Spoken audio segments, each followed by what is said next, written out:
তো আমরা ওভারঅল সকল জায়গায় বাধাগ্রস্ত হচ্ছি না, কিন্তু বেশ কিছু জায়গায় আমাদের নেতাকর্মীদের, আমাদের ভোটারদেরকে, যারা ভোট চাচ্ছেন, যারা ভোট দেবেন বলে ওনারা নিশ্চিত হচ্ছেন, তাদের বাসায় বাসায় গিয়ে নানাভাবে হুমকি টুমকি দিয়ে আসছে।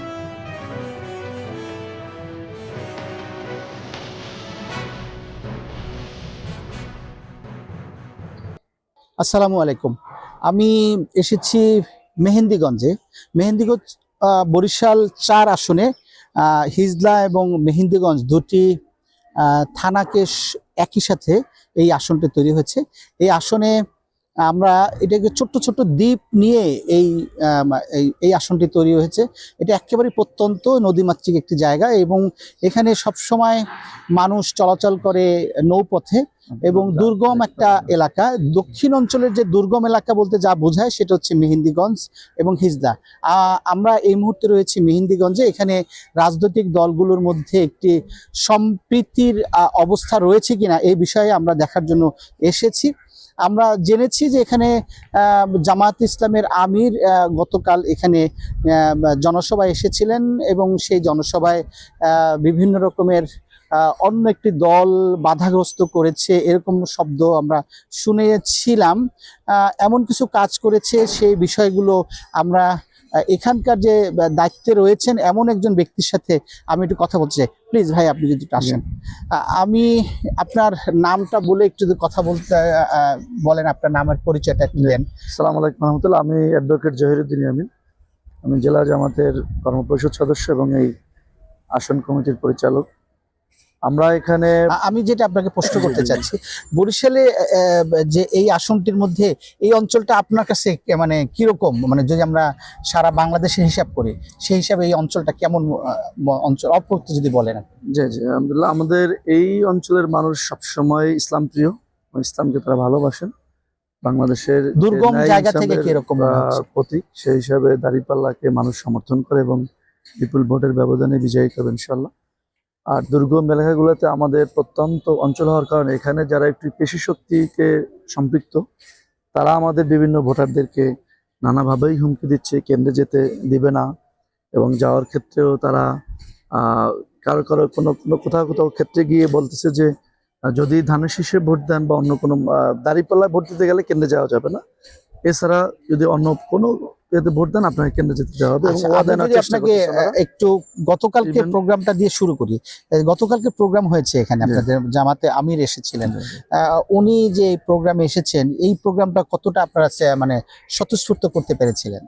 আলহামদুলিল্লাহ, এই প্রোগ্রামটা করার ক্ষেত্রে আমাদের জনগণের সাড়া যথেষ্ট হয়েছে, কিন্তু গ্রামের বিভিন্ন স্পটে অন্য দলের কিছু নেতাকর্মীরা একদম জায়গায় বসে থেকে ঘর থেকে বের হয়েছে দেখতেই বলছে যে দেখা হবে তোমার সাথে এবং যাও, তোমাকে আবার পাবো, 12 তারিখ পর্যন্ত ভালো থাকো, এরপর আর থাকতে দেওয়া যাবে না, এরকম কিছু হুমকি দিয়ে আমাদের বেশ কিছু জায়গায় ওনারা বাধাগ্রস্ত করেছেন আমাদেরকে।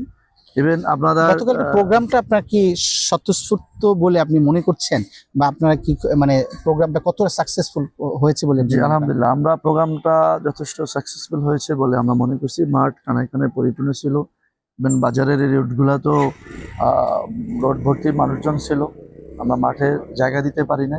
আপনারা কি এখন বাধাগ্রস্ত হচ্ছেন কিনা? বাধাগ্রস্ত আমরা ওভারঅল সকল জায়গায় বাধাগ্রস্ত হচ্ছি না, কিন্তু বেশ কিছু জায়গায় আমাদের নেতাকর্মীদের, আমাদের ভোটারদেরকে, যারা ভোট চাচ্ছেন, যারা ভোট দেবেন বলে ওনারা নিশ্চিত হচ্ছেন, তাদের বাসায় বাসায় গিয়ে নানাভাবে হুমকি টুমকি দিয়ে আসছে। আপনাদের হানা ভোটের ব্যাপারে আপনাদের সমর্থকদেরকে আপনারা বলছেন কিনা? হানা ভোটের ব্যাপারে এটা শুরু থেকেই আমরা স্পষ্ট, এটা আপনাদের জানার কথা, জাতীয়ভাবেই হানার ব্যাপারে প্রথম বক্তব্য বাংলাদেশ জামাত ইসলামী বলেছেন যে এই বাংলাদেশে একটা গণভোট হতে হবে এবং এই গণভোটে হা জয় যুক্ত হতে হবে। আমাদের আমিরে জামাত গতকালকে প্রথম বলেছেন যে আগে হা প্রথম, দ্বিতীয় নাম্বার হলো দাঁড়িপাল্লা। তোকালের বক্তব্যর এটা একটা পার্ট ছিল, সেজন্য হা ভোট দেওয়ার জন্য আমাদের জনগণ, প্রত্যেক নেতাকর্মী সবাই আমরা এটার জন্য আমরা দাঁড়িপাল্লার পাশাপাশি এটাকেও আমরা ভোট চাই। আগামী 12 তারিখে যে নির্বাচন, সেই নির্বাচনে আপনি কি মনে করেন যে এখানে সুষ্ঠু অবস্থায় নির্বাচিত হওয়ার সুযোগ আছে? আমরা এই আমাদের যে জনগণ বা জনশক্তিদেরকে, আমাদের নেতাকর্মীদেরকে হুমকি টুমকি দিচ্ছে, এটা আমরা প্রশাসনকে মেসেজ দিচ্ছি, আমরা তাদের সহযোগিতা চাই।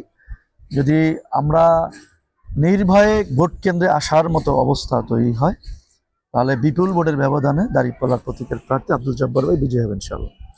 আমরা একটু প্রশাসনের কাছে নির্ভয়ে ভোট দেওয়ার একটু সহযোগিতা চাচ্ছি। ধন্যবাদ। আমরা মেহেন্দিগঞ্জের দায়িত্বশীল একজন জামাতের ব্যক্তির সাথে কথা বলেছি। উনি জানিয়েছেন যে এখানে সুষ্ঠুভাবে নির্বাচন হওয়ার মতো প্রক্রিয়া রয়েছে, তবে যেই প্রবলেমগুলো রয়েছে সেটা জেলা প্রশাসনকে জানিয়েছেন এবং পুলিশ প্রশাসন বা প্রশাসনের লোকজনদেরকে জানিয়েছেন তারা যদি সর্বাত্মক সহযোগিতা করে বা প্লেইং ফিল্ড তৈরি করেন, তো তারা নির্বিঘ্নে এই বরিশাল এই 4 আসনে মেহেন্দিগঞ্জ এবং হিজলাতে তাদের নির্বাচনের যে তাদের সমর্থকদের সঠিকভাবে তাদের ভোট প্রয়োগের ক্ষেত্রে তারা আশা করেন। আপনি তো এটাই মনে করছেন। ধন্যবাদ। আমি আজিজ শাহিন, নেক্সট বাংলা 24 থেকে বলছি।